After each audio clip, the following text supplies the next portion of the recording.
ചില കേക്കിലെ റൈറ്റിങ് നിങ്ങളെപ്പോലെ തന്നെ എനിക്കും ഒരുപാട് ഇഷ്ടപ്പെടാറുണ്ട്. അപ്പോൾ അങ്ങനെ ഇഷ്ടപ്പെട്ട ഒരു റൈറ്റിംഗ് ആയിരുന്നു കേട്ടോ ഇത് ഹാഫ് kg ചോക്ലേറ്റ് കേക്ക് ആയിരുന്നു. റിനി ആയിരുന്നു കേട്ടോ കേക്കിന് എനിക്ക് ഓർഡർ വന്നിട്ടുണ്ടായിരുന്നത്. എപ്പോഴും ചോക്ലേറ്റ് കേക്കിൻ്റെ ടോപ്പിൽ എഴുതാൻ എനിക്ക് ഭയങ്കര ഇഷ്ടമാണ്. ബ്ലാക്കിൽ വൈറ്റ് ലെറ്ററിങ് വരുമ്പോഴത്തേന് കാണാൻ തന്നെ നല്ല അടിപൊളി ലുക്കല്ലേ. അപ്പോൾ അങ്ങനെ ഈ ഒരു കേക്ക് ഞാൻ കംപ്ലീറ്റ് ചെയ്തെടുത്തു. ഇതൊരു റെഡ് വെൽവെറ്റ് കേക്ക് ആയിരുന്നു കേട്ടോ. ഹാഫ് kg ആയിരുന്നു. അപ്പോൾ കേക്കിന് എനിക്ക് ഓർഡർ തന്നത് അമ്മു ആയിരുന്നു കേട്ടോ. എന്തെങ്കിലും ഒന്ന് എലഗൻ്റായിട്ട് ചെയ്യണമെന്ന് പറഞ്ഞിട്ടുണ്ടായിരുന്നു. അപ്പോൾ എനിക്ക് തോന്നിയൊരു ഡിസൈൻ ഞാനങ്ങ് ചെയ്തു കൊടുത്തു. ഫുള്ളൊരു ബ്ലൂ മയമായിരുന്നു.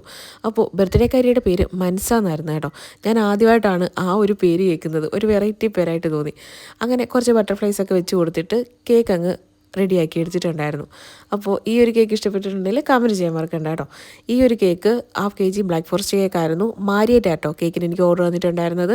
അപ്പോൾ ഹസ്ബൻഡിൻ്റെ ബർത്ത്ഡേക്ക് വേണ്ടി തന്നൊരു ഓർഡർ ആയിരുന്നു. അപ്പം സിമ്പിളായിട്ടുള്ള ഒരു ഡിസൈനായിരുന്നു കേട്ടോ ചെയ്ത് കൊടുത്തിട്ടുണ്ടായിരുന്നത്. അപ്പോൾ അടുത്തൊരു അടിപൊളി വീഡിയോ ആയിട്ട് കാണാം. ടാറ്റാ.